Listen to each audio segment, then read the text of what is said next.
સાપુતારાના સહેલગાહે આવેલા ચોક બજાર સુરતના પ્રવાસીઓને સાપુતારા માલેગામ રાષ્ટ્રીય ધોરીમાર્ગના યુ ટર્નમાં લક્ઝરી બસના ચાલક દ્વારા સ્ટેરિંગ પરનો કાબુ ગુમાવતા બસ સંરક્ષણ દિવાલ સાથે અથડાવી ખીણમાં ખાબકી।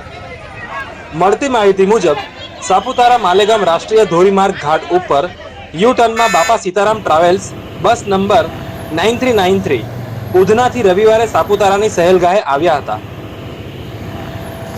તેઓ સાપુતારાના જોવાલાયક સ્થળો જોઈ તેઓ સાંજે 6 વાગે સુરત જવા રવાના થયા હતા। તે દરમિયાન સાપુતારાથી 2 કિલોમીટર અંતરે આવેલ બસ ચાલકે ઓવરટેક કરવાની લાયમાં સ્ટેરિંગ પરથી કાબુ ગુમાવી દેતા બસ માર્ગ સાઈડના સંરક્ષણ દિવાલ સાથે અથડાઈ ખીણમાં ખાબકતા મુસાફરોના ચીચિયારીઓથી વાતાવરણ ગુંજી ઉઠ્યું હતું।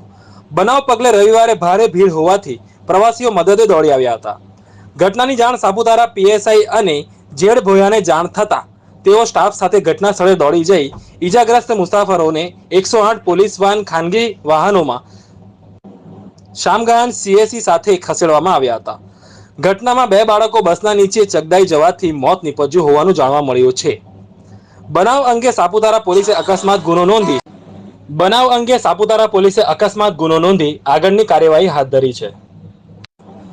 સાપુતારાના શહેર